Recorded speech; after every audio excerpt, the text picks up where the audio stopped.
Tu pensa che per fare questo piatto spettacolare di pasta l'ingrediente principale, fondamentale, è soltanto uno, ma non è un ingrediente qualsiasi, è la cipolla rossa di Tropea.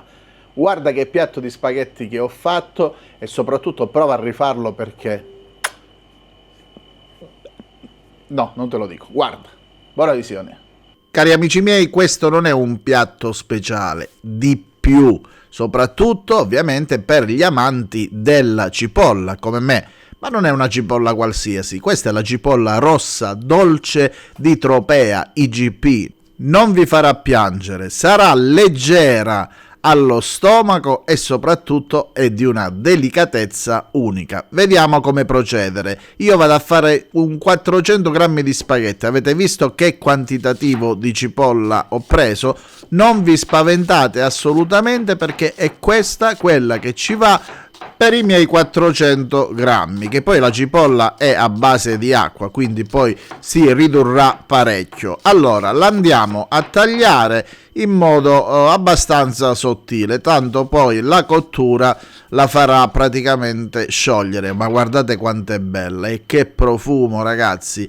E mi dovete credere, questa pasta io l'ho fatta mangiare anche a chi non è che va tanto d'accordo con la cipolla. Quando gliel'ho presentata fumante sotto il naso non hanno resistito e hanno fatto pure il bis. Ecco qui, ho tagliato tutta la cipolla, spostiamoci al fornello. In una bella padella capiente vado a mettere un bel filino d'olio extravergine di oliva, quello nostro, e ci vado a mettere anche un peperoncino diavolicchio diamante e lo vado a mettere intero, non a caso, perché così rilascerà la giusta piccantezza senza troppo esagerare. Se lo andiamo a tagliare ne sprigiona già troppa e chi è che mangerà con me stasera non è troppo amante di peperoncino, però messo così ci sta davvero bene, così va a spezzare anche la dolcezza della cipolla. Una volta che l'olio è caldo vado a svalangare tutta la cipolla affettata e adesso la lascio andare. Ora dobbiamo lavorare la cipolla in due step. Nel primo la dobbiamo far rosolare per bene, quasi facendola attaccare al fondo della padella. Per questo non sto utilizzando un antiaderente, perché mi serve proprio questo tipo di padella. Vado a buttarci dentro anche qualche rametto di rosmarino fresco appena preso dalla mia pianta, l'ho sciacquato e buttato qualche rametto. Lo metto così intero perché poi vado a rimuoverlo. Se vi piace potete aggiungere anche il timo, una foglia di salvia, potete aggiungere insomma questi profumi a vostro gusto e gradimento. Per me basta solo il rosmarino. Continuo a far andare la cipolla, vi voglio far vedere tutto il passaggio perché è importante cuocerla bene e nel modo giusto per avere davvero un piatto di pasta spettacolare. Allora deve ancora andare, lasciamo andare così, la fiamma è medio alta al momento. E nel frattempo ho già messo qui alla mia sinistra l'acqua per la cottura della pasta. Allora, come tempi per farvi regolare vi dico che andrà così per un quarto d'ora, 20 minuti. Il sale adesso non l'ho messo di proposito perché lo aggiungerò dopo, mentre vado a mettere in questo momento un po' di pepe nero appena adesso macinato. Questo ci sta benissimo, sempre se vi piace potete metterlo. Do ancora una girata e lascio andare. Quando vedo che comincia a caramellare, cioè la cipolla rilascia i suoi zuccheri sul fondo della padella, allora quello è il momento giusto per passare alla seconda fase. E adesso vi faccio vedere perché manca davvero poco. Guardate come il colore è cambiato e guardate come sul fondo inizia ad attaccarsi, se vogliamo. Ecco, allora benissimo, ci siamo. Prima cosa vado a togliere i rametti di rosmarino che ormai hanno rilasciato il profumo e non servono più, quindi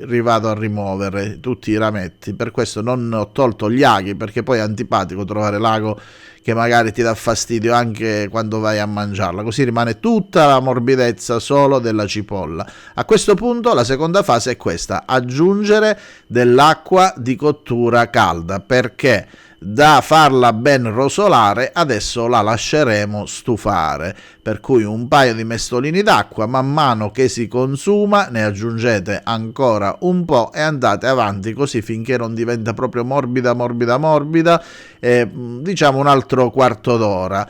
Poi potreste anche frullarla se volete. A questo punto aggiungo anche un po' di sale, anche il po' di sale. Il sale adesso, diciamo, il giusto ci vuole perché la cipolla è molto dolce. Cosa vi stavo dicendo? A me personalmente frullarla non piace, non mi piace fare la cremina. Questo è un piatto rustico, semplice, contadino e così deve rimanere, come si fa a casa mia. Per me va bene così.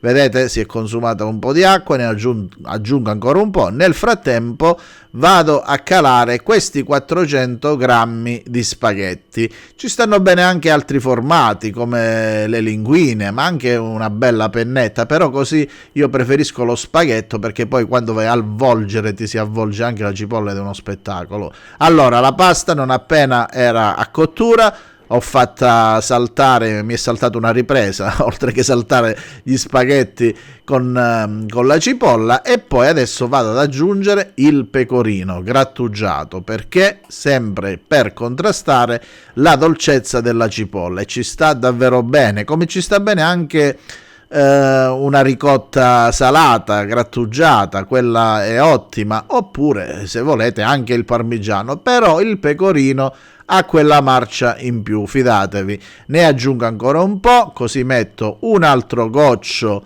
di acqua di cottura e via a spadellare ancora un po'. E vi ricordo, se state guardando il video da YouTube, iscrivetevi al canale e attivate la campanellina, così sarete avvisati ogni qualvolta caricherò un nuovo video. Mentre se guardate la ricetta dalla pagina di Facebook oppure da TikTok e altri social, seguitemi perché faccio video da 16 anni, sarete sempre aggiornati sulla cucina povera caratteristica calabrese. Vai che ci siamo, ultima spadellata e poi finalmente via con l'impiattamento a valanga, e lo vado a fare nel mio classico padellino da 200 grammi. Se volete lo trovate disponibile nel nostro sito sfizidicalabria.com insieme a tutti i prodotti alimentari tipici della nostra bella Calabria. Fateci un salto perché spediamo in tutta Italia, in tutta Europa. Guardate che spettacolo, ma la vera soddisfazione l'avrete quando andrete ad assaggiare. Guardate come si presenta bene, particolare, soffietto, oddio ragazzi, quando mettete la forchetta in bocca sentirete un'esplosione, una dolcezza, una delicatezza, tutta quella cipolla che magari vi faceva spavento, capirete che è diventata magicamente un dolce, una cosa davvero pazzesca. Provate a farla e fatemi sapere. Nando, un commento a caldo, come sta pasta con la cipolla? Buonissima, non buona, buonissima. In Calabria si mangia con la cipolla. Solo con cipolla. Con la cipolla e stai a posto tutta la serata. Buon appetito, saluto a tutti.